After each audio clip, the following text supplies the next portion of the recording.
ஜெபம் செய்வோம். அன்பிலே பிதாவே, உமது வார்த்தைகளை கேட்டதன்படி நடக்க எங்களுக்கு கிருபை செய்தருளும்.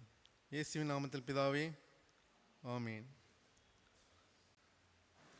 இன்றைக்கு கொடுக்கப்பட்ட தலைப்பு விசுவாசத்தில் வளருதல்.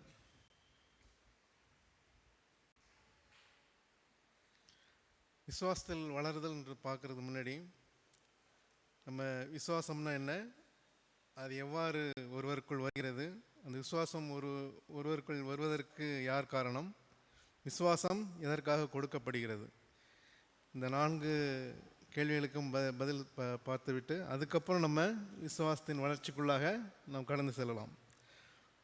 அதுக்கப்புறம் விசுவாசத்தின் வளர்ச்சி நிலைகள் 3 பிரிவாக நம்ம பார்க்க போகிறோம். விசுவாசத்தினால் நீதிமானாக்கப்படுதல், அது பிறந்த நிலை. விசுவாசத்தினால் நீதிமான் பிழைத்தல், அது வளர்ச்சி வருகின்ற நிலை. விசுவாசத்தினால் தேவனை பிரியப்படுத்துவது, அது முதிர்ச்சி அடைந்த ஒரு நிலை. 3 நிலைகளாக நாம் பிரிக்கலாம். அதுக்கு முன்னாடி இந்த 4 கேள்விகள்: விசுவாசம் என்பது என்ன, விசுவாசம் எவ்வாறு ஒருவருக்குள் வருகிறது, விசுவாசம் ஒருவருக்குள் வருவதற்கு யார் காரணம், 4வதாக விசுவாசம் எதற்காக கொடுக்கப்படுகிறது. முதலாவது விசுவாசம்னா என்ன, வாட் இஸ் ஃபெய்த்? இதுக்கு ஒரே ஒரு டெஃபினேஷன் தான் பைபிளில் ஃபுல்லாக இருக்குது. அனைவருக்கு தெரிஞ்ச மாதிரி எபிரேயர் 11:1, விசுவாசமானது நம்பப்படுகிறவர்களின் உறுதியும் காணப்படாதவர்களின் நிச்சயமாக இருக்கிறது. அதனால் நம்பப்படுகிறவர்கள்னு என்னது, காணப்படாதவர்கள் என்னது, அதனுடைய உறுதினா என்னது, நிச்சயம்னா என்ன? நம்பப்படுகிறவர்கள் என்னது, தேவன் உலகத்தை படைத்தார், மிகப்பெரிய அற்புதங்கள்லாம் செஞ்சார், கன்னியின் வயிற்றில் பிறந்தார், மரித்து 3ஆம் நாள் உயிர்த்தெழுந்தார், மறுபடியும் நியாயந்திருக்க வருவார். இவெல்லாம் என்னது, நம்பப்படுகிறவைகள் இல்லையா? கேட்கலையாங்க? கேட்கலையா? கம்மி பண்ணுமா, இன்க்ரீஸ் பண்ணுமா?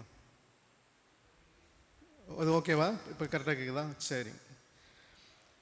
ஆகவே நம்பப்படுகிறவர்கள் என்னது, தேவன் உலகத்தை படைத்தார், மிகப்பெரிய அற்புதங்களை செய்தார், கன்னியின் வயிற்றில் பிறந்தார், மரித்து உயிர்த்தார், மறுபடியும் நியாயந்திருக்க மறுபடியும் வருவார். இவைகளால் நம்பப்படுகிறவைகள், இவைகளை குறித்த ஒரு உறுதி.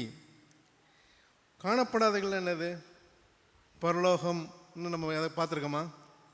சில பேர் பார்க்குறாங்க, அதெல்லாம் நம்ம நம்ப வேண்டியதில்லை. அடுத்தது நரகம், நம்ம யாராவது பார்த்துருக்கோமா? இதெல்லாம் காணப்படாதவைகள், இவளை குறித்த ஒரு நிச்சயம். இதுதான் விசுவாசன்றாங்க. பட் இது ஜென்ரல் ஸ்டேட்மெண்ட் தான். இது கிறிஸ்டியானிட்டிக்கு மட்டும் இல்லை, இந்துஸுக்கும் பொருந்தும், முஸ்லீம்ஸுக்கும் பொருந்தும், எல்லாத்துக்கும் பொருந்தும். அவங்களும் இதே போல சில காரியங்களை நம்புகிறாங்க. பட் அதனுடைய பேசிஸ் என்ன, அதனுடைய பேசிஸ் எப்படி, நம்ம வேதத்தின் அடிப்படையில் விசுவாசம் என்பது என்ன, அது 2வது கேள்வி. இது விசுவாசம்னா இதுதான், இது டெஃபினேஷன், ஜென்ரல் டெஃபினேஷன். பட் அடுத்த ஸ்டெப் போகும்போது விசுவாசம், அந்த விசுவாசம் ஒருவர்கள், அதாவது பிப்ளிக்கல் விசுவாசம். ஏன்னா எல்லாம் சொல்லும்போது வேதாகத்தின் அடிப்படையிலான விசுவாசம் எப்படி வருகிறது? ரோமர் பவுல் எழுதின ரோமர் 10ஆம் அதிகாரம் 17ஆம் வசனத்தில், ஆதலால் விசுவாசம் கேள்வியினால் வரும், கேள்வி தேவனுடைய வசனத்தினால் வரும். கேள்வின்றது கொஷின் கிடையாது, கேட்கிறதுனால். எதை கேட்கிறதுனால்? தேவனுடைய வசனம் அல்லது கிறிஸ்துவின் வசனம், கிறிஸ்துவனுடைய செய்தி. ஏன்னா நிறைய மொழிபெயர்ப்பில் கிறிஸ்துவனுடைய வசனம்னு இருக்குது, நம்ம தேவனுடைய வசனம்னு எடுத்துக்கலாம், ஒன்றும் தப்பு கிடையாது. விசுவாசம் வரும் நமக்குள்ளே எப்படி வருது? பிப்ளிக்கல் விசுவாசம் தேவனுடைய வசனத்தை கேட்பதினால் நமக்கு வருகிறது. இந்த நம்பப்படுகிறவர்களின் உறுதி, நம்பப்படுகிறவைகளையும் இந்த காணப்படாதவைகளையும் எது சொல்லுது நமக்கு? இந்த வசனம் தான் நமக்கு சொல்லுது. எங்கேருந்து அறிந்து கொள்கிறோம்? இந்த நம்பப்படுகிறவர்களையும் காணப்படாதவைகளையும் எதிலிருந்து அறிந்து கொள்கிறோம்? இந்த வசனத்திலிருந்து தான் அறிந்து கொள்கிறோம். இந்த உதாரணத்துக்கு ஒன்று சொல்ல போனால், ஒரு பூ இருக்குது, ஒரு மலர் இருக்குது. அந்த மலர் ஒரு கண்ணு தெரியாத ஒருத்தர்கிட்ட கொடுக்குறோம், அவரால் பார்க்க முடியுமா? அது மலர் எப்படி இருக்குது, எந்த கலரில் இருக்குது, எப்படி வடிவம் பார்க்க முடியாது. கண் தெரிந்த ஒருவர் இருக்கார், கண் தெரிந்தவர் அவருக்கு எக்ஸ்பிளைன் பண்ணுறார், யார் கண்ணு தெரியாதவருக்கு எக்ஸ்பிளைன் பண்ணுறார். பூ இந்த கலரில் இருக்குது, இப்படிப்பட்ட வடிவத்தில் இருக்குது, இவ்வளோ பெருசாக இருக்குன்ட்டு ஒவ்வொன்றையும் அவர் எக்ஸ்பிளைன் பண்ணுறார், கண் தெரிந்தவர். அதை வைத்துக்கொண்டு அவர் அனுமானம் செய்கிறார், தன்னுடைய மனக்கண்களை வைத்து. ஒருவேளை ஃபிசிக்கலாக நம்ம பார்க்க முடியலனாலும் மனக்கண்களை வைத்து அனுமானம் செய்கிறார். அதுபோல தான் இந்த விசுவாசத்தில் இந்த நம்பப்படுகிறவர்கள் காணப்படாதவர்கள்லாம் எது நம்மளுக்கு எக்ஸ்பிளைன் பண்ணுது? நமக்கு வந்து அதுக்கு பிளைண்டாக இருக்கும். நம்ம வந்து இந்த பிளைண்ட் பர்சன் இதில் தான் நம்ம பொசிஷனில் இருக்கும். ஆனால் அதை கண் தெரிந்தவர் பொசிஷன்லேருந்து யார் எக்ஸ்பிளைன் பண்ணுறா? தேவன் வந்து நமக்கு எக்ஸ்பிளைன் பண்ணுறார். யாருக்கு எக்ஸ்பிளைன் பண்ணுறாரு? குருடர்களாகிய நமக்கு எக்ஸ்பிளைன் பண்ணுறார். அப்போ நம்ம அந்த மனக்கண்களை வச்சு நம்ம பார்க்குறோம். அந்த அந்த மனம் தான், அந்த மனக்கண் தானே இது விசுவாசம். அந்த மனக்கண் தான் விசுவாசம். அப்படி தான் இந்த வேத வசனத்தை கேட்கும் பொழுது, தேவன் நமக்கு வெளிப்படுத்தும் பொழுது, அதை விசுவாசிக்கும் பொழுது விசுவாசம் நமக்குள் வருகிறது. அதுக்கு விசுவாசம் வர்றதுக்கு யார் காரணம்? ஒருவனுக்குள் விசுவாசம் வர்றதுக்கு யார் காரணம்? மறுபடியும் கடவுள் தான். விசுவாசம் அவருக்குள் எப்படி வருது? யோவான் 6:44 என்னை அனுப்பின பிதா ஒருவனை இழுத்து கொள்ளாவிட்டால் அவன் என்னிடத்தில் வரமாட்டான். ஒரு இயேசு கிறிஸ்துக்கிட்ட வரணும்னா யார் இழுத்துக்கொள்ளணுமா? பிதாவானவர் இழுத்துக்கொள்ளணும். அது மட்டும் இல்லை, எபிரேயர் 12:1 இப்படி பவுல் எழுதுகிறாரு, ஆகியால் மேகம் போன்ற இத்தனை திரளான சாட்சிகள் நம்மை சூழ்ந்து கொண்டிருக்க, பாரமான யாவற்றையும் நம்மை நெருங்கி நிற்கிற பாவத்தின் தள்ளிவிட்டு விசுவாசத்தை துவக்கிறவரும் முடிக்கிறவருமாக இருக்கிற இயேசுவை நோக்கி நமக்கு நியமித்திருக்கிற ஓட்டத்தில் பொறுமையாய் ஓடக்கடவோம். விசுவாசத்தை துவக்கிறவர் யார்? இயேசு கிறிஸ்து. முடிக்கிறவர் யார்? இயேசு கிறிஸ்து. ஆகவே விசுவாசம் யார் மூலமாக வருது?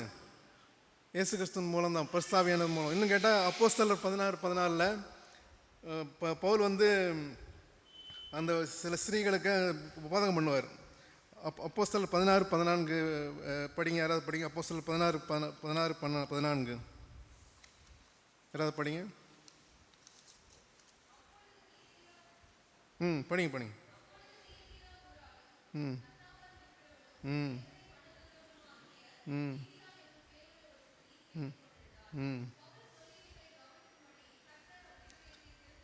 பவுல் சொல்லியவைகளை கவனிக்கும்படி கர்த்தர் அவள் இருதயத்தை திறந்தளினார்.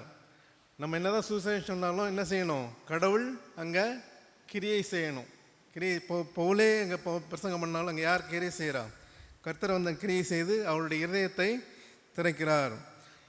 இதன் மூலம்தான் ஒருவருக்குள் விசுவாசம் வருது. ஆனால் விசுவாசம்னா என்னென்னு பார்த்தோம். விசுவாசம் ஒருவருக்குள் எவ்வாறு வருகிறதுன்னு பார்த்தோம். வேதவசத்தின் மூலம் வருகிறதுன்னு பார்த்தோம். விசுவாசம் ஒருவருக்குள் யார் மூலம் வருகிறது? தேவன் மூலமாக தான் வருதுன்னு பார்த்தோம். அடுத்தது விசுவாசத்தின் நோக்கம் என்ன? எதற்காக நமக்கு கொடுக்கப்படுகிறது? விசுவாசம் எதுக்காக கொடுக்கப்படுகிறது? நம்முடைய தேவைகளை பூர்த்தி செய்வதற்கா? விசுவாசம் எதுக்கு? விசுவாசம் தான் எனக்கு செய்யணுமா கடவுள்? நம்மளே செஞ்சுட்டு போக வேண்டியதானே. கடவுள் வந்து நம்மை ரோபாட் மாதிரி படைக்கலை. இப்படி படைச்சிருக்காரு. சுயசித்தமுள்ள ஒரு மனிஷியாக படைத்திருக்கிறார். அப்போ நன்மை தீமை அறியத்தக்கதாக 2 காரியங்கள், நன்மையும் முன்னாடி வச்சிருக்கார், தீமையும் முன்னாடி வச்சிருக்கார். சூஸ் பண்ண வேண்டியது யாரோட பொறுப்பு? நம்முடைய பொறுப்பு. ஆகவே 2 பெரும் சித்தங்கள் இருக்குது இந்த உலகத்தில். ஒன்று தேவ சித்தம், இன்னொரு சாத்தானுடைய சித்தம். தன்னை நோக்கி இருக்கிறார் யார்? தேவன். சாத்தான் அவனை நோக்கி இருக்கிறான். இப்போ மனுஷனுக்கு ஒரு சித்தத்தை கொடுத்துருக்கார் கடவுள். நீ சூஸ் பண்ணு, நீ என்ன சூஸ் பண்ணுறதை பண்ணு, சாத்தானை சூஸ் பண்ணுறதை பண்ணு. அதனால தான் விசுவாசம்ன்றது அங்கே வருது. சரி, இதுக்கு தான் விசுவாசம் கொடுத்துருக்காரு. அதனுடைய நோக்கம் என்ன? அந்த விசுவாசத்தை வச்சுட்டு கடவுள் என்ன செய்ய போகிறாரு? நம்ம என்ன செய்ய போகிறோம்? நம்முடைய தேவைகளை பூர்த்தி செய்வதற்காக அந்த விசுவாசம்.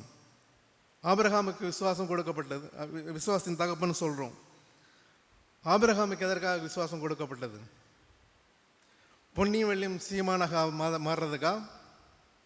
இல்லை, அது வந்து பிரைமரி மோட்டிவ் இல்லை, அது அடிஷனலாக கிடைச்சிது. பூமியின் சந்ததியார் அவனுக்குள் ஆசீர்வதிக்கப்பட வேண்டும். கடவுளுக்கு மிகப்பெரிய ஒரு திட்டம், ரட்சிப்பின் திட்டம் இருந்தது. ரட்சிப்பின் திட்டம் நிறைவேறுவதற்காக ஆபிரகாமை தெரிந்து கொள்கிறார். ஆகவே அவன் விசுவாசத்தின் தகப்பனானான். எதற்காக? பூமியின் சந்ததியார் அவனுக்குள் அவன் ஆசீர்வதிக்கப்பட வேண்டும், மெசியா அவனுடைய சந்ததியில் வர வேண்டும் என்ற நோக்கத்திற்காக. விசுவாசம் நமக்கு எதுக்கு கொடுக்கப்படுதுன்னா, பூமியில் தேவனுடைய சித்தத்தை நடப்பிக்க வேண்டும். அதற்காக தான் நமக்கு விசுவாசம் கொடுக்கப்படுது. சரி, இப்போ விசுவாசத்தை பற்றி நமக்கு ஓரளவுக்கு அண்டர்ஸ்டாண்டிங் வந்துச்சு. இப்போ வந்து விசுவாசத்தின் நிலைகளில் உள்ளே போவோம். ஏற்கனவே 3 நிலைகள் பற்றி சொன்னாலே, பிறந்த நிலை, வளர்கின்ற நிலை, முதிர்ச்சி அடைந்த நிலை. பிறந்த நிலைன்றது விசுவாசத்தினால் நீதிமானாக்கப்படுதல் பிறந்த நிலை. விசுவாசத்தினால் நீதிமான் பிழைத்தல் வந்து வளர்கின்ற ஒரு நிலை. விசுவாசத்தினால் தேவனை பிரியப்படுத்துவது முதிர்ச்சி அடைந்த ஒரு நிலை. இந்த 3 நிலைகளில் நம்ம எந்த நிலைகளில் இருப்போம்னு நம்ம தியானிக்க போகிறோம். முதலாவது விசுவாசத்தினால் நீதிமானாக்கப்படுதல். எபேசியர் 2:8 யாரை படிங்க? அனைவருக்கும் தெரிந்த வசனம் தான். எபேசியர் 2:8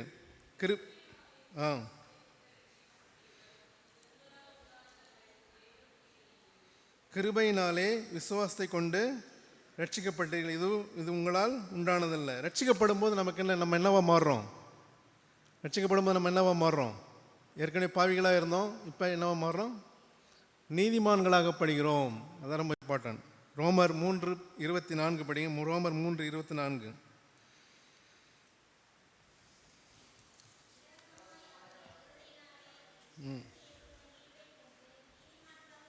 இலவசமாய் அவருடைய கிருபையினாலே கிறிஸ்து இயேசுவில் உள்ள மீட்பை கொண்டு நீதிமான்களாக்கப்படுகிறார்கள். நீதிமான்களாக்க நாம் படுகிறோம்.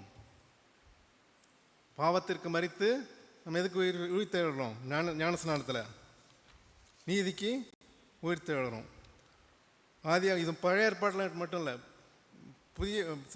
புதிய ஏற்பாட்டில் மட்டும் இல்லை, பழைய ஏற்பாட்டிலே ஆபிரகாமை பற்றி ஆதியாகமம் 15:6 அவன் கர்த்தரை விசுவாசன். யார்? ஆபிரகாம் கர்த்தரை விசுவாசன், அதை அவர் அவனுக்கு நீதியாக எண்ணினார்.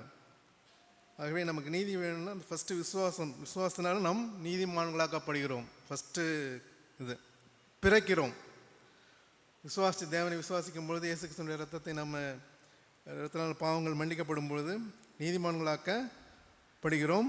விசுவாசத்தில் பிறக்கிறோம். அடுத்த ஸ்டெப், அடுத்த நிலை, இந்த இம்பார்ட்டன்ட் நிலை, விசுவாசத்தினால் நீதிமான் பிழைக்கிறான். விசுவாசத்தினால் நீதிமான் பிழைத்தல், வளர்கின்ற நிலை. குழந்தை பிறந்த உடனே எடுத்து நடக்க ஆரம்பிச்சிருமா? கொஞ்ச நாள் ஆகும் இல்லையா? நடந்த உடனே கீழே விழாத குழந்தை ஏதாவது பார்த்துருக்கீங்களா? நடக்கும்பொழுது கீழே விழாத நடந்து போகிற ஒரு குழந்தைய நான் பார்த்துருக்கோமா? என்ன செய்யும்? கீழே விழுந்து தான் அது ஒரு காலகட்டத்தில் நார்மலாக நடக்க ஆரம்பிக்கும். விசுவாசமும் அப்படி தான். விசுவாசத்தில் ஆரம்ப காலகட்டத்தில் நம்ம சில நேரங்களில், அநேக நேரங்களில் கீழே விழ வேண்டியிருக்கும். நீதிமொழிகள் 24:6 சொன்ன மாதிரி, நீதிமான் 7 தரம் விழுந்தாலும் திரும்பவும் எழுந்திருப்பான். நீதிமான் ஆயிட்டா மறுபடியும் கீழே விழ மாட்டோம், கீழே விழுவோம். விழுந்தாலும் மறுபடியும் எழுந்திருக்கணும். அந்த கீழே விழுகின்ற நிலை குறையும் பொழுது, அந்த ஃப்ரீக்குவன்சி குறைஞ்சதுன்னு அர்த்தம், நம்ம முதிர்ச்சி அடைந்த நிலைக்கு வந்துட்டோன்னு அர்த்தம். ஒரு நல்ல நடக்கிட்ட பிறகு நம்ம எப்போயாவது ஆக்சிடெண்ட் ஆகும்போது தான் நமக்கு கீழே விழுவோம். ஏதாவது கால் தடிக்க விழும்போது நார்மலாக நம்ம கீழே விழ மாட்டோம், முதிர்ச்சி அடைந்த நிலையில். ஆனால் குழந்தையாக இருக்கும்போது நம்ம அடிக்கடி கீழே விழுவோம். அந்த கீழே விழுகின்ற, எதனால் கீழே விழுறோம், இந்த இதில் டூஸ் அண்ட் டோன்ட்ஸ் இருக்குது இல்லையா? அந்த இப்போ ஆவிக்குரிய வாழ்க்கையில் அந்த விசுவாசத்தில் வளரணும்னா there are some do's and don'ts. சில காரியங்கள் செய்யணும், சில காரியங்கள் செய்யக்கூடாது. ஃபஸ்ட்டு எந்த காரியங்களை செய்யக்கூடாதுன்றதை பார்த்துட்டு அதுக்கப்புறம் எந்த காரியங்களை செய்யணும்னு பார்ப்போம். செய்யக்கூடாதவைகள் அதை நம்ம விசுவாச வீரர்கள் பட்டியல் இருக்கு இல்லையா, அதுலேருந்தே எடுப்போம். ஏன்னா அவங்களாம் நம்ம மிகப்பெரிய விசுவாச வீரர்கள்னு நம்ம பார்க்குறோம் பைபிளில். அவங்க எப்படி விழுந்தாங்க, அதுலேருந்து நம்ம எப்படி பாடம் கற்றுக்கொள்ளலாம், இன்றைய காலகட்டத்தில் நம்ம எப்படி பாடம் கற்றுக்கொள்ளலாம், எப்படி நம்ம விழாத நம்ம நடக்கலாம். இப்போ உலகத்திலே விசுவாச வாழ்க்கையில் விழாது சென்றவர் ஒருத்தர் விழாது தன்னுடைய முறிச்சி அந்த நிலைமை அடைந்தவர் யார்? இயேசு கிறிஸ்து மட்டும்தான் விழாதவர். மீதி எல்லாமே எழுந்திருக்கிறவங்க தான். ஃபஸ்ட்டு நம்ம ஆபிரகாம் எடுத்துக்குவோம். ஏன்னா விசுவாசத்தின் தகப்பன் ஆபிரகாம். அவர் விழுந்த தருணங்களை நம்ம ஃபஸ்ட்டு பார்ப்போம். அதுக்கப்புறம் நம்ம முதிர்ச்சி அடைந்த நிலையில் அவங்களோட பாசிட்டிவ் பாயிண்ட்ஸ்லாம் பார்ப்போம். இந்த வளர்கின்ற நிலையில் நெகட்டிவ் பாயிண்ட்ஸ், அந்த நெகட்டிவ் பாயிண்ட்ஸ் எந்த சமயத்தில் அவங்க தவறினாங்க, அதுலேருந்து நம்ம வாழ்க்கையில் எப்படி தப்பித்து கொள்ளலாம், விழாமல் எப்படி இது பண்ணிக்கலாம்னு பார்ப்போம். ஆதியாகமம் 12:13 ஆகையால் உன் நிமித்தம் எனக்கு நன்மை உண்டாகும்படிக்கு உன்னாலே என் உயிர் பிழைக்கும்படிக்கும் நீ உன்னை என் சகோதரி என்று சொல். என்ன சொல்கிறார் ஆபிரகாம்? தன்னுடைய மனைவி சாரால யாராவது கேட்டாங்கன்னா என்னன்னு சொல்ல, என்னுடைய மனைவின்னு சொல்லாத, என்னுடைய சகோதரி என்று சொல்ல சொல்கிறார். விசுவாசத்தின் தகப்பன் தான் தன்னுடைய ஜன பந்துக்கள்லாம் விற்று வந்தவர் தான். ஆனால் ஒரு ஒரு இது வரும்போது, ஒரு தன்னுடைய உயிருக்கு ஆபத்துன்ற ஒரு இது உணரும்போது என்ன செய்கிறாரு, தன்னுடைய மனைவியே சகோதரி என்று ஒரு பொய் சொல்ல வைக்கிறார். இதுலேருந்து என்ன தெரியுது, நம்பிக்கையின்மை. அதாவது ஒரு ஷார்ட் பீரியடில் தேவனிடத்தில் உண்மையை சொன்னாலும் தேவன் நம்மை காப்பாற்றுவார் என்ற ஒரு நம்பிக்கையின்மையை அது வெளிப்படுத்துகிற மாதிரி இருக்கு இல்லையா. ஆபிரகாம் தவறின ஒரு தருணம். அதே போல் ஆபிரகாம் மட்டும் இல்லை, ஈசாக்கும் அதே மாதிரி தான். ஆதியாகமம் 26:17 படிங்க. ஆதியாகமம் 26:17. ம் ம்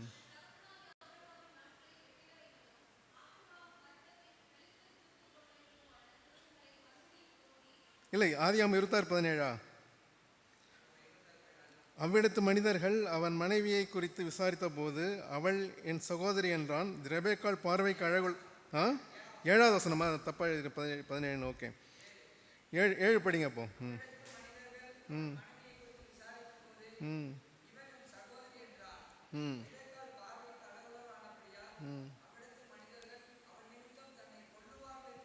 ம் அதே தகப்பன் என்ன தப்பு பண்ணுறாரோ அதே தவிர இங்கே மகனும் செய்கிறார். ஆகவே பொய் சொல்லுகிறார்கள். என்னது, தேவனுடைய மேல் உள்ள நம்பிக்கை குறைவால், ட்ரஸ்ட். நான் உண்மையை சொன்னாலும் தேவன் என்னை காப்பாற்றுவார் என்ற ஒரு ட்ரஸ்ட் இல்லை. அடுத்தது ஆபிரகாம் தன் இன்னொரு தவறு என்னது, சாராள் ஆபிரகாமை கொடுத்தபோது அதை நிராகரிக்காமல் இருந்தது. தேவனுடைய வேலைக்கு காத்திராமல் இவர்களே, ஓகே நமக்கு குழந்தை பிறக்கலையா, ஓகே ஆகாரை சாராள் கொடுக்குறான், அவனும் ஏற்றுக்கொள்கிறான். அதன் மூலம் இஸ்மவேல் பிறந்தான். அதனால் கான்சிக்வன்சஸ் என்ன ஆச்சுன்னு தெரியும்.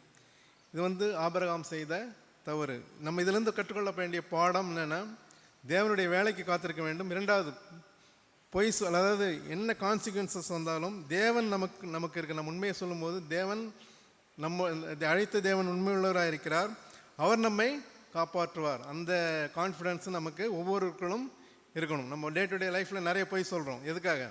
அந்த கான்சிக்வன்சஸ் ஃபேஸ் பண்ணுறதுக்கு இது பண்ண முடியாது.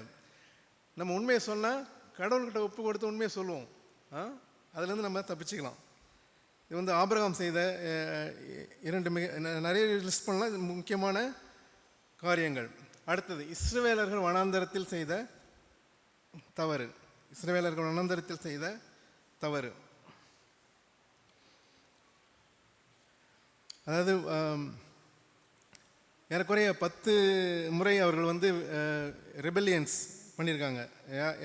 யாருக்கு? கடவுளுக்கு விரோதமும் மோசைக்கு விரோதமாகவும் 10 முறை அவர்கள் எதிராக கலகம் செய்திருக்கிறார்கள்.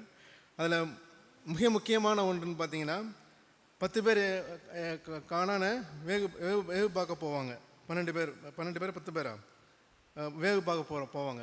அதில் 2 பேர் மட்டும், 2 பேர் தவிர்த்து மீதி பேர்லாம் என்ன செய்வாங்க, அங்கே அவங்களுக்கு மேற்கொள்ள முடியாது, இந்த கானானை மேற்கொள்ள முடியாதுன்னுவாங்க. என்னாகும் 13:33 படிங்க. என்னாகும் 13:33. அதேதான்.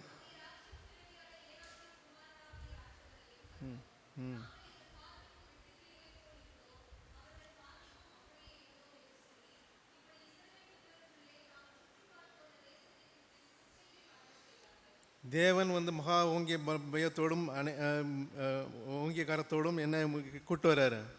அங்கே எகிப்திலிருந்து கானான் டுவர்ட்ஸ் கூட்டு போகிறாரு.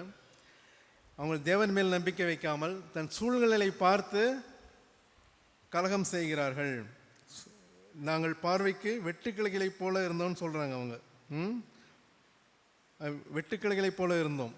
ஆனால் கடவுள் என்ன பார்க்க சொல்கிறேன், நான் உனக்கு அந்த தேசத்தை தருவேன் வாக்குத்தத்தம் பண்ணியிருக்கேன். அந்த வாக்குத்தத்தத்தை மறந்துவிட்டு தேவனை காட்டிலும் சூழ்நிலைகளை குறித்து பெரிதுபடுத்துவது, தேவனை காட்டிலும் சூழ்நிலைகளை அல்லது பிரச்சனைகளை பெரிதுபடுத்துவது இங்கே இஸ்ரவேலர்கள் தவறியது.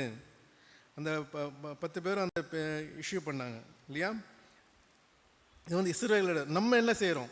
நமக்கு பிரச்சனை வரும்போது பிரச்சனையை பார்க்குறோமா அல்லது தேவனை பார்க்குறோமா? இந்த இஸ்ரவேலர்களை போல இருக்கிறோமா? அதை நாமே இது பண்ணிப்போம். நிறைய சமயத்தில் நம்ம பிரச்சனைகளை பார்த்து தான் சோர்ந்து போகிறோம், தோண்டு போகிறோம், கடவுள் என்ன இப்படி செய்கிறான்னு பண்ணுறோம். பட் தேவன் மேல் நம்பிக்கை வைக்கும் பொழுது, தேவனை நோக்கி பார்க்கும் பொழுது அவர் வெற்றி தருகிறவராக இருக்கிறார். நம்ம மீதி 2 பேர் போனாங்க இல்லையா, அவங்க இந்த அடுத்த ஸ்டேஜில் அவங்க நம்ம பார்ப்போம், தியானிப்போம். அடுத்த விசுவாச வீரர்கள் வர்ற பட்டியலில் தாவீது உண்மையிலே அந்த கடவுளை ட்ரஸ்ட் பண்ணுறதுல பேர் பெற்றவன். அவனும் இடர்கின்ற வேலைகள்லாம் வந்தது. அவன் என்ன செய்கிறான், இந்த அனைவருக்கும் தெரிஞ்ச மாதிரி அவன் விபச்சாரத்தில் விழறான், பிளான்டு மர்டர் பண்ணுறான். பசேபளோட விபச்சாரம் பண்ணுறான். உரியாவை அவனுடைய கணவனை சாதாரண மர்டர் இல்லை, பிளான்டு மர்டர். இன்றைக்கி கோர்ட்டில் போச்சுன்னா அவனுக்கு தூக்கு தண்டனை தான் கிடைக்கும். அப்படிப்பட்ட ஒரு காரியத்தை செய்கிறான். இதில் என்ன, அவனுக்கு கீழ்ப்படியாமல் விசுவாசம், உண்மையான விசுவாசம் கீழ்ப்படிதலுக்குள்ளாக வழிநடத்தும், இச்சையிடத்துக்கு உள்ளாக வழிநடத்தும். அதில் அந்த விசுவாசத்தில் சின்ன குறைவு இருந்ததுனால கீழே விழுகிறான். விபச்சாரம் மற்றும் கொலைக்குள்ள அவன் விழுகிறான். இதுவும் நம்ம அனுதின வாழ்க்கையில் இச்சை அடக்கம் மற்ற காரியங்களை நாம் பார்க்க வேண்டியவர்களாக இருக்கிறோம். அது மட்டும் அவனை தாவீது செஞ்ச 2வது காரியம், மேஜர் இஷ்யூன்னு பார்த்தீங்கன்னா 2 சாமுவேல் 24ஆம் அதிகாரத்தில் தன் ஜனங்களை இலக்கம் பார்த்தான். இலக்கம் பார்த்த நோக்கம் என்னன்னு பார்த்தீங்கன்னா 2 சாமுவேல் 24:9 படிங்க. 2 சாமுவேல் 24:9.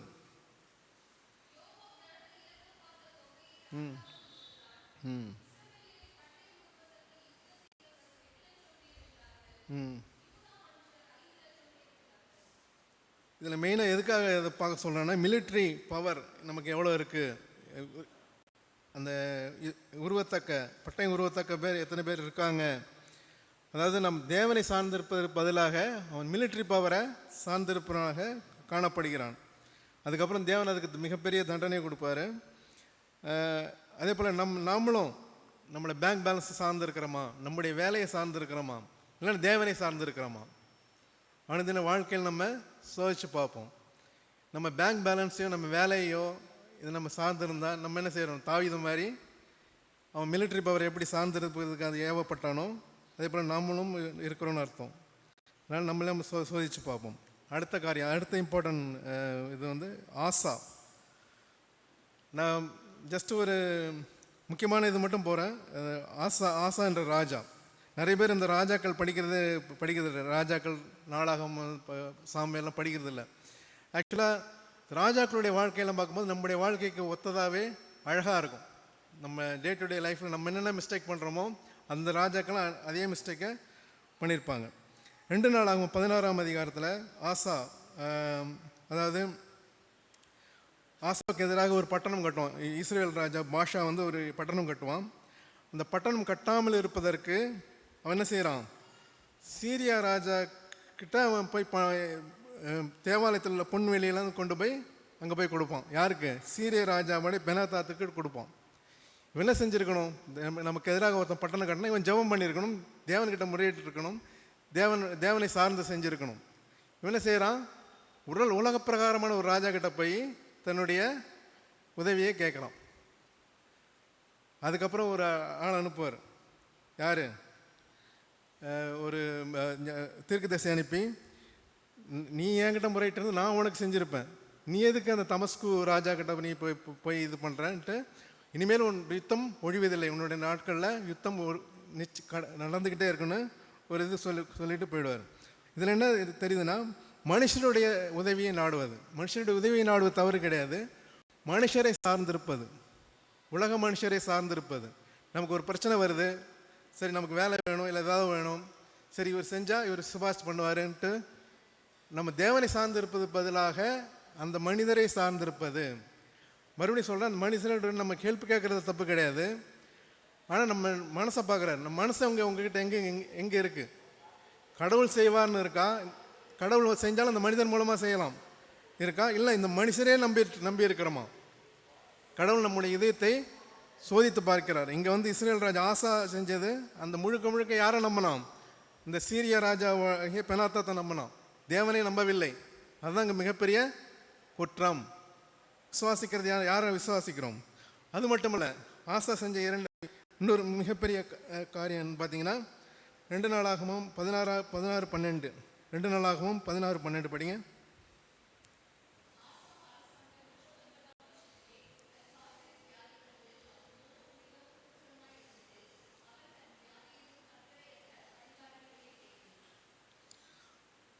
ஆசா தன்னுடைய அரசாங்கம் 39 வருஷத்தில் கால்களை வியாதி கண்டது.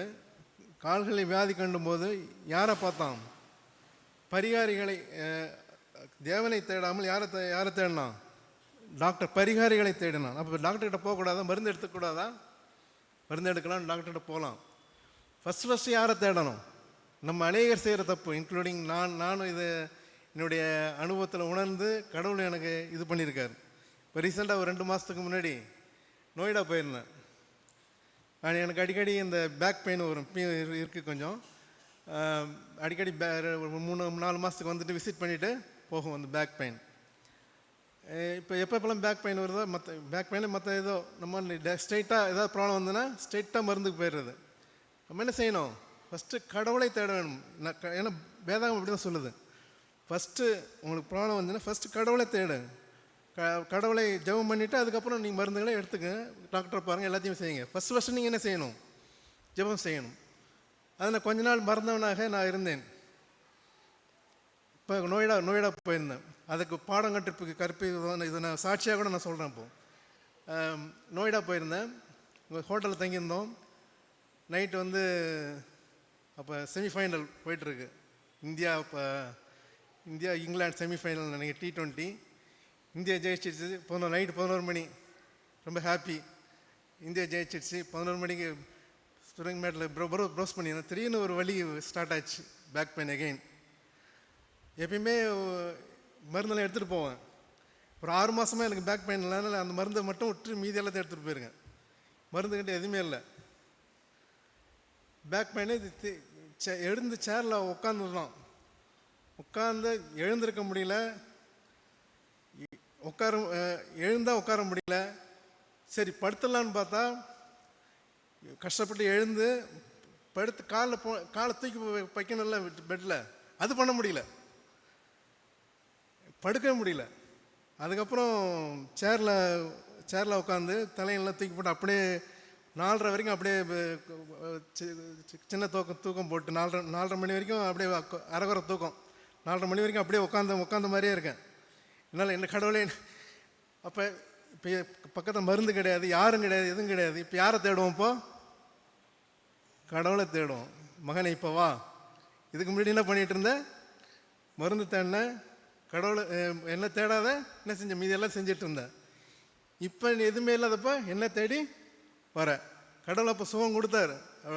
4:30 மணிக்கு ஆல்மோஸ்ட் 4:30 மணிக்கு என்னால் படுக்க முடிஞ்சுது.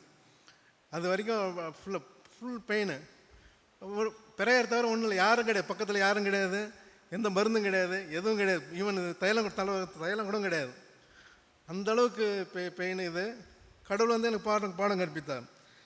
அதனால் நீ ப்ராப்ளம் வரும்போது மருந்து எடுத்துக்கலாம், தப்பு இல்லை. ஃபஸ்ட்டு யாரை தேடணும்? கடவுளை தேடிட்டு அப்புறம் என்ன வேணாலும் செய்யுங்க. அதனால் ஆசா மாதிரி நாம் இருக்க வேண்டாம். நம்மில் அநேகர் இருப்போம், நானும் இருந்திருக்கிறேன். இப்போ எனக்கு ஏற்கனவே அந்த கதையும் தெரியும். இருந்தாலும் அந்த டே டு டே ஒர்க்கில் மறந்துட வேண்டியது. எடுத்தோடனே ஓகே பேக் பெயின் ஒன்று மருந்து சாப்பிடுவோம், இது பண்ணு. மருந்து சாப்பிட்றது தப்பு கிடையாது. மறுபடியும் அதை சொல்கிறேன், மருந்து சாப்பிட்றது தப்பு கிடையாது, டாக்டர் பக்கத்தில் தப்பு கிடையாது. வேறு நம்ம ட்ரஸ்ட் எங்கே வைக்கிறோம்? ஃபஸ்ட்டு யாரை தேடுறோம்? அதுதான் ரொம்ப முக்கியம். ஓகேவா? 2வது. அதுக்கப்புறம் ஆகாஸ் என்ற ராஜ்யம். 2 நாளாகமும் 28-23. 2 நாளாகமும் 28-23. 2 நாளாகமும் 28-23.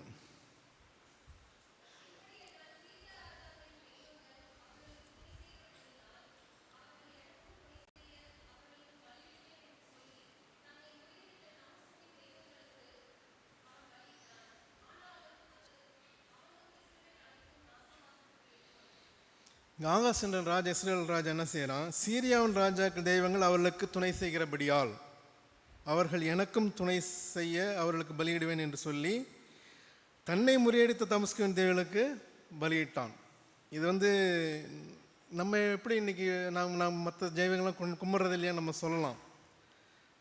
மற்றவர்கள் கடைபிடிக்கிற காரியங்களை நம்ம மறைமுகமாக நம்ம செய்கிறோம். சப்போஸ் இப்போ என்ன சொல்கிறது, இப்போ நாள் பார்க்குறது, நாள் இப்போ வந்து நம்ம நேராக போய் விக்கிரகத்தை நம்ம வணங்க போகிறது கிடையாது. ஆனால் இன்றைக்கி எத்தனை கிறிஸ்தவர்கள் நாள் பார்க்குறாங்க, முகூர்த்த அன்னைக்கு இன்றைக்கி எத்தனை பேர் கல்யாணம் வைக்கிறாங்க. இதெல்லாம் என்னது, மறைமுகமான ஒரு விக்கிரகங்கள். அந்த ஒத்த வேஷம், உலகத்துக்கு ஒத்த வேஷம் தெரியும். ஆகாஷ் என்ன செஞ்சான், அந்த சீரியா மக்கள், சீரிய ராஜாக்கள் என்ன செய்கிறாங்களோ அதே இது இவனை காப்பி பண்ணான். முகேஷ் அம்பானி காளியை கும்பிட்றாரு. அவர் காளி கும்பிட்றதுனால அவர் வந்து பில்லியனராக இருக்கிறார். அதனால் நான் செய்ய முடியுமா, நான் செய்யலாமா, செய்யக்கூடாதுல்ல. அந்த மாதிரி தான் இது. அவங்க மக்கள் நாள் பார்க்குறாங்க, நாள் பார்த்து அவங்க நல்லா தான் இருக்காங்க. பட் அதை பார்த்து நம்ம நாள் பார்க்க முடியுமா? அதே போல் நம்ம டே டு டே ஒர்க்கில் இன்கம் டேக்ஸில் பொய்யான ரசீது வைக்கிறது எத்தனை பேர் வைக்கிறோம்? உலக மக்கள் வைக்கிறாங்க, அதனால் நம்மளும் வைக்கிறோம். அப்போ நம்ம விற்கிற பணம் நமக்கு விற்கிறவங்க மாறிடுது.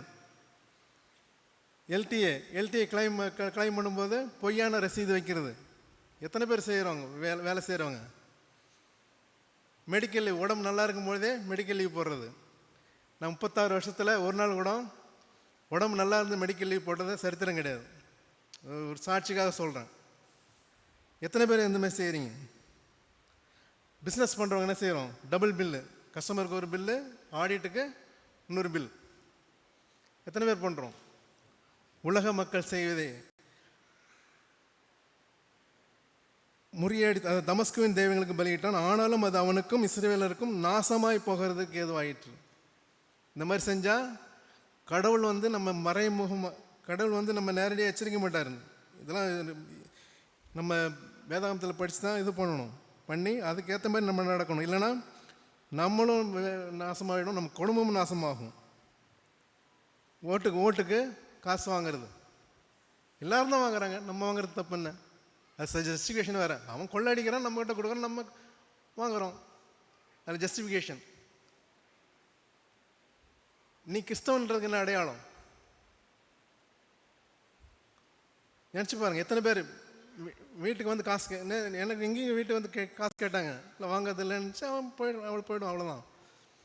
டெம்ப்ட். இங்கே வந்து விக்கிரகத்தை நம்ம கும்பிட்னாலும் அதை வாங்கும்போது அது ஒரு நமக்கு விக்கிரகமாக மாறிடுது. பொய் பில்லு வச்சு அந்த இன்கம் டேக்ஸ் இது பண்ணும்போது அது நமக்கு விக்கிரகமாக மாறுது. நம்ம டைரெக்டாக விக்கிரகம் பண்ணாலும் நம்ம விக்கிரகமாக அதை மாற்றிக்கிறோம். நம்ம எப்படி, இது வந்து விசுவாசத்தில் விழுகின்ற நிலைமைகள். இதெல்லாம் விசுவாசத்தில் வளர முடியாமல் நாம் விழுகின்ற நிலைமைகள். அடுத்தது மோசே வந்து எகிப்தியனை கொலை செய்கிறான். எதுக்காக? கடவுள் வந்து அவர் ஒரு திட்டத்தை வச்சுருக்கார். கடவுளுடைய திட்டத்துக்கு வெயிட் பண்ணாத, எப்படி ஆபிரகாம் வந்து ஆகார ஏற்றுக்கொண்டானோ, இவன் வந்து தேவனுடைய வேலைக்கு நம்ம காத்திருக்கணும். அவர் ஒரு திட்டத்தை வச்சுருக்காரு. அதுக்கு முன்னாடியே இது பண்ணி கொலை செய்கிறோம். அது ஒரு கண்மேலையில் பேசுவதற்கு படி அடிக்கிறோம், கீழ்ப்படியாமை. அடுத்தது பேதுரு 3 தரம் மறுதளிக்கிறான். பேதுரு அது அனைவருக்கும் தெரிஞ்ச காரியம் உங்களுக்கு. அதுக்கப்புறம் அதாவது தன்னுடைய சுயபலத்தில் நம்பிக்கை வைக்கிறது. நான் யார் வந்து இது பண்ணாலும் நான் மறுதளிக்க மாட்டேன்னு சொல்லுவான். ஆனால் கடவுளை வந்து கடைசியில் வந்து மறுதளிச்சிருவான். அப்போ நம்ம ஈவன் விசுவாசத்துக்கு நிலை இருக்கணும். யார் சார்ந்திருக்கணும்? கடவுளை சார்ந்திருக்கணும். அவன் கடவுளை சார்ந்திருந்தால் ஒருவேளை மறுதளிக்காமல் இருந்திருக்கலாம். அடுத்து நம்ம வாசி கேட்ட பகுதியில் தோமா. ஆக்சுவலாக நம்ம நினச்சிருக்கோம் டவுட்டிங் தோமான்னு. தோமா மட்டும்தான் டவுட்டர் நினச்சிட்ருக்கோம். ஆக்சுவலாக அனைத்து சிஷ்யர்களுமே டவுட்டர் தான். நம்ம வந்து தோமாவுடைய கதை ஸ்பெசிஃபிக்காக எழுதியிருக்கிறதுனால நம்ம வந்து தோமா மட்டும் நம்ம டவுட்டிங் தாமஸ்ன்னு நம்ம சொல்கிறோம். மார்க் எழுதின சுவிசேஷம் 16:11 படிங்க. மார்க் எழுதின சுவிசேஷம் 16:11.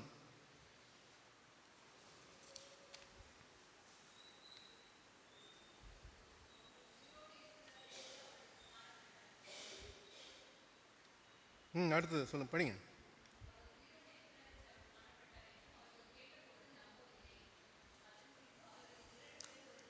ஓகே, போதும்.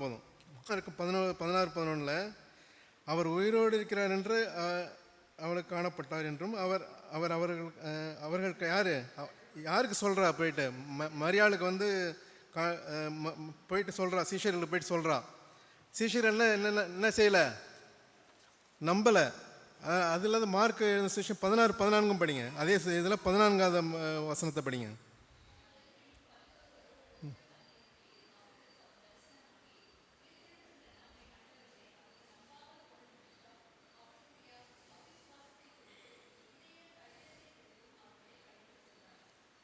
அப்படின்னா என்ன, டவுட்டர் வந்து எல்லா டிசைபிள்ஸும் டவுட்டர் தான். இது தோமா மட்டும் கிடையாது. தோமாவை விட்டு தனியாக நேரேட்டிவ் கொடுக்கறதுனால நம்ம தோமான்னு சொல்லிகிட்டு இருக்கோம். நம்மளும் ஒரு விதத்தில் டவுட்டர். ஏதுன்னு கேட்டிங்கன்னா, சூழ்நிலைகளை கவனித்து அவங்க வந்து சூழ்நிலை அடிப்படையில் அவங்க வந்து தீர்மானிச்சிட்டாங்க, ஓகே இயேசு கிறிஸ்துவின் மேலே வரமாட்டார், அவர் அற்புதங்கள்லாம் பார்த்தவங்க தான், எல்லாமே செஞ்சவங்க தான், கூடயே இருந்தவங்க தான்.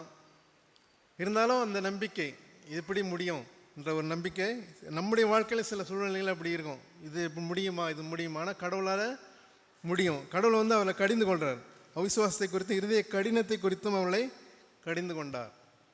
அதே போல் நம்ம வந்து அந்த சிஷ்யர்களை போல இருக்க வேண்டியதில்லை. கண்டும் விசுவாசிகளை காணாமல் விசுவாசிப்பவன் பாக்கியவான் தான் சொல்கிறார். அது வந்து தோமாவுக்கு மட்டும் இல்லை, அனைத்து சிஷ்யர்களுக்கும் பொருந்தும், நமக்கும் பொருந்தும். சரியா? இது வந்து இப்போ இது வரைக்கும் வந்து எதெல்லாம் செய்யக்கூடாது, தேவனை முழுமையாக, அதாவது தேவனை முழுமையாக நம்பாதிருப்பது, கீழ்ப்படியாமல் இருப்பது, இச்சடக்கம் இல்லாமல் இருப்பது, சூழ்நிலையில் நம்பாமல், அதாவது தேவனை பற்றி கொள்ளாமல் சூழ்நிலையை நம்புவது, உலகத்துக்கு ஒத்த வேஷம் தரிப்பது, இதெல்லாம் வந்து என்னது, தேவனுடைய வேலைக்கு காத்திராமல் இருப்பது, இதெல்லாம் வந்து கீழே விழுவதற்கான காரணங்கள். நாம் விசுவாசத்தில் கீழே விழுவதற்கான காரணங்கள். இது வந்து பழைய விசுவாச வீரர்கள் வாழ்க்கையில் நடந்தது, நம்ம லைவாக பார்த்தோம். இப்போ இதே பாசிட்டிவாக எடுத்துக்கிட்டால், நம்ம விசுவாசத்தினால் தேவனை பிரியப்படுத்தலாம். தேவனை முழுமையாக சார்ந்திருந்தால் தேவனை பிரியப்படுத்தலாம். முழுமையான கீழ்ப்படிதல் இருந்தால் தேவனை பிரியப்படுத்தலாம். இச்சடக்கம் இருந்தால் தேவனை பிரியப்படுத்தலாம். சூழ்நிலையில் நம்பாமல் தேவனை பற்றி கொண்டால் நாம் தேவனை பிரியப்படுத்தலாம். உலகத்துக்கு ஒத்த விஷயம் தெரியாமல் இருந்தால் நாம் தேவனை பிரியப்படுத்தலாம். முதிர்ச்சி அடைந்த நிலைமைக்காக நாம் கடன் செய்யலாம். மறுபடியும் அதே ஆளுங்களை எப்படி முதிர்ச்சி அடைந்த நிலையை காட்டுறாங்கன்னு நம்ம பார்ப்போம். ஆபிரகாம் ஈசாக்கை பலி கொடுக்க ஒப்பு கொடுக்குறார். அதே ஆபிரகாம் ஈசாக்கை பலி கொடுக்க ஒப்பு கொடுக்குறார். ஈசா கேட்பார், பலி எங்கேன்ட்டு. தேவன் பார்த்து கொள்வார். இது மிகப்பெரிய ஒரு விசுவாசம். அதே பொய் சொன்ன ஆபிரகாம் தான் இன்றைக்கி என்ன செய்கிறாரு, முதிர்ச்சி அடைந்த நிலை, அது வந்து ஸ்டார்டிங் ஸ்டேஜ். முதிர்ச்சி அடைந்த நிலையில் என்ன செய்கிறாரு, ஈசா தன்னுடைய மகனையே முழுமையாக கீழ்ப்படுகிறார். கீழ்ப்படிதல் மற்றும் தேவனை முழுமையாக சார்ந்திருக்கிறார். அதே சமயத்தில் ஈசாக்கும் ஆதியாகமம் 26ஆம் அதிகாரத்தில் பார்த்தீங்கன்னா, ஃபஸ்ட்டு முதல் துறவு விட்டுவார். கேரார் மேய்ப்பர் வந்து வாக்குவாதம் பண்ணுவாங்க. 2ஆம் துறவு விட்டுவார். மறுபடியும் அவர்கள் வந்து வாக்குவாதம் பண்ணுவாங்க. 3ஆம் துறவு விட்டும்போது அதுக்கு வந்து வாக்குவாதம் பண்ண மாட்டாங்க. ஒரு திறவு விட்டுறது எவ்வளோ எஃபர்ட்னு தெரியும். அதை வந்து ஈஸியாக விட்டு கொடுத்துட்றார். எதனால்? தேவன் மேல் உள்ள நம்பிக்கை. நமக்கு இது இல்லைன்னா கடவுள் இன்னும் இதை விட பெரிய காரியங்களை செய்வார். சில இழப்புகளை தேவன் நமக்கு அனுமதிப்பார். அது நடக்கும். ஏன் கடவுள் இந்த இழப்பையும் நம்ம அனுமதிச்சா நம்ம நினச்சிட்டு இருக்க வேண்டியதில்லை. கடவுள் இதை காட்டிலும் பெரிய காரியங்களை செய்ய வல்லவராக இருக்கிறார். அந்த விசுவாசம் நமக்கு வேணும். ஈசாக்கு வாழ்க்கையில் அதான் நடந்தது. ஓகே, ஃபஸ்ட்டு துறவு போச்சு, 2ஆவது துறவும் போச்சு, 3ஆவது துறவை கடவுள் ஆசீர்வதித்தார். ஆசீர்வாதமாக இருந்தது. அடுத்தது இஸ்ரவேலர்கள் அந்த 2 பேர் மட்டும் அந்த வேவு பார்க்குறதுல, மீதி பேர் அந்த 10 பேர் வந்து என்ன செஞ்சாங்க, நெகட்டிவ் மெசேஜ் கொடுத்தாங்க. நாங்கள் பார்வைக்கு வெட்டுக்கிளைகளை போல் இருந்தோம். இவங்களுடைய மெசேஜை பாருங்கள், பாசிட்டிவாக. எண்ணாகமம் 14ஆம் அதிகாரம் 8-9 வசனங்கள். எண்ணாகமம் 14-8-9 வசனங்கள் படிங்க.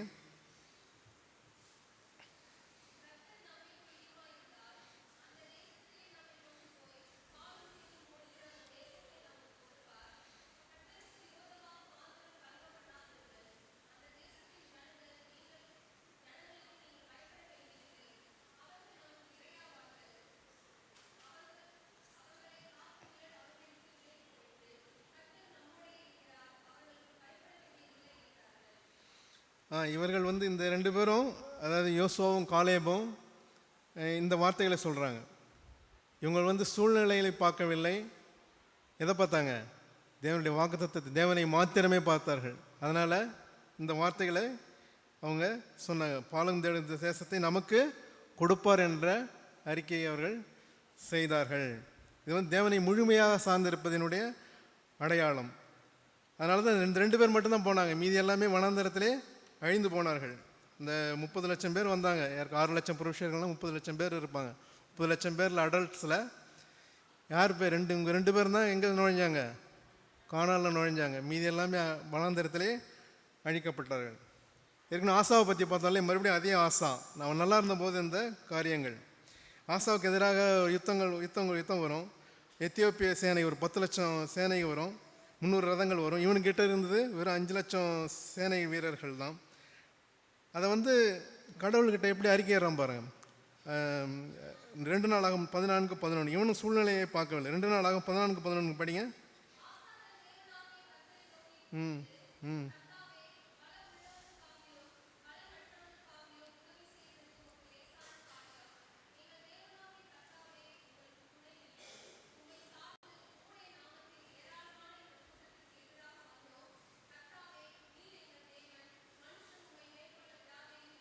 எவ்வளோ அருமையான ஒரு சுவாச ஜெபத்தை பார்த்தீங்களா?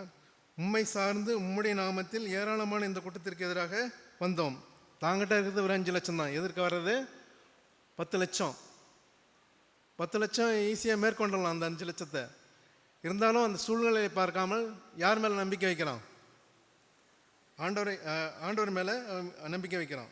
அதனால்தான் நீர் எங்கள் தேவன், மனுஷன் உண்மை மேற்கொள்ள விடாதையும். ஏன்னா நீர் என் பக்கம் இருக்கிறீர், நீ என் கூட இருக்கிறீர். நீர் என் கூட நான் தோத்த யார் தோத்த மாதிரி அர்த்தம்? நீ தோத்த மாதிரி அர்த்தம். ஆகவே மனுஷன் உண்மை மேற்கொள்ள விடாதையும். எப்படிப்பட்ட விசுவாச வார்த்தைகள் பாருங்கள். அதே மாதிரியே அந்த யுத்தத்தில் தேவன் வெற்றியை கொடுப்பார் ஆசாவுக்கு. இதனால் விசுவாசத்தில் முதிர்ச்சி அடைந்த நிலை. அடுத்து தாவீதை குறித்து நெகட்டிவாக பார்த்தோம். இப்போ பாசிட்டிவாக பார்ப்போம். 1 சாமுவேல் 24-26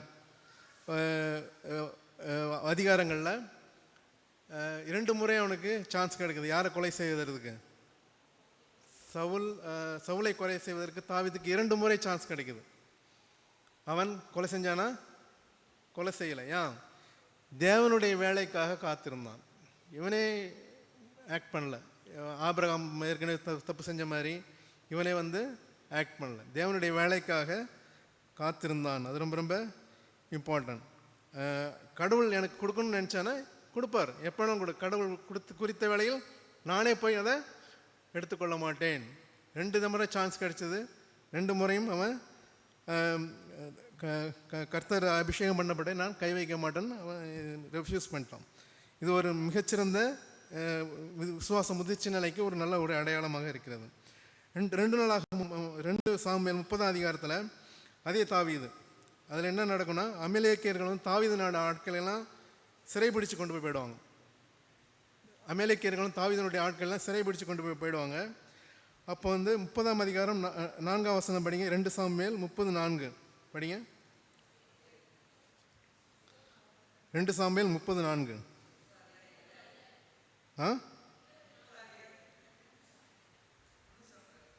1 சாமுவேல் பாருங்க. இப்போ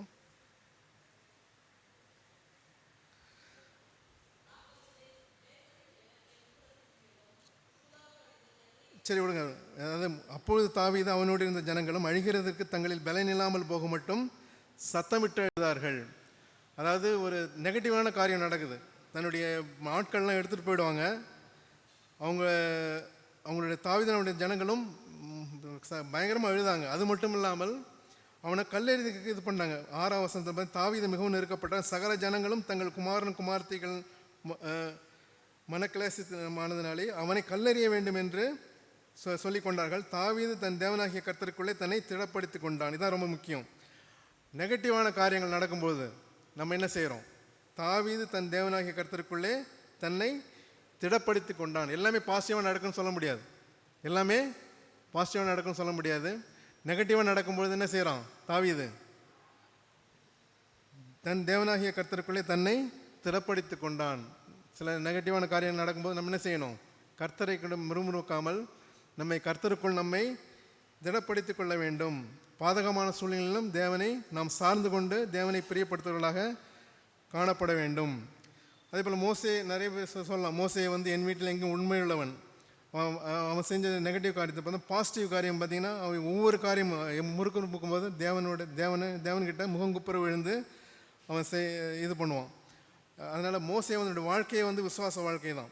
அதே போல் யோசேப்பு வந்து அவனுக்கு பாவம் செய்யறதுக்கு நல்ல சான்ஸ் கிடைச்சாலும் என்னை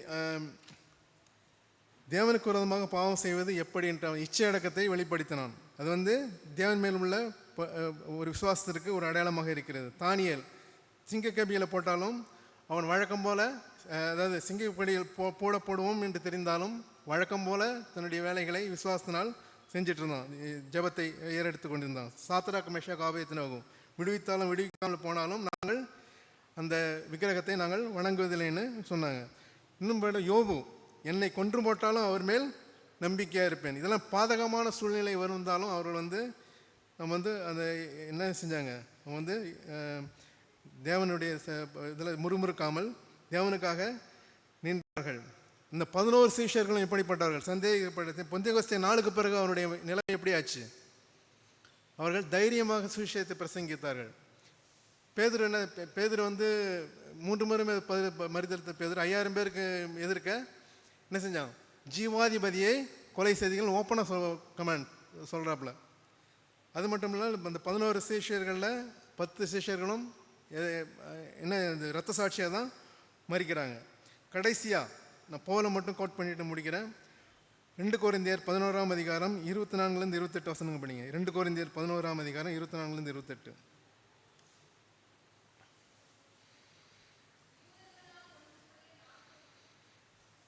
படிங்க. ம் ம் ம் ம் ம் ம் ம் ம் ம்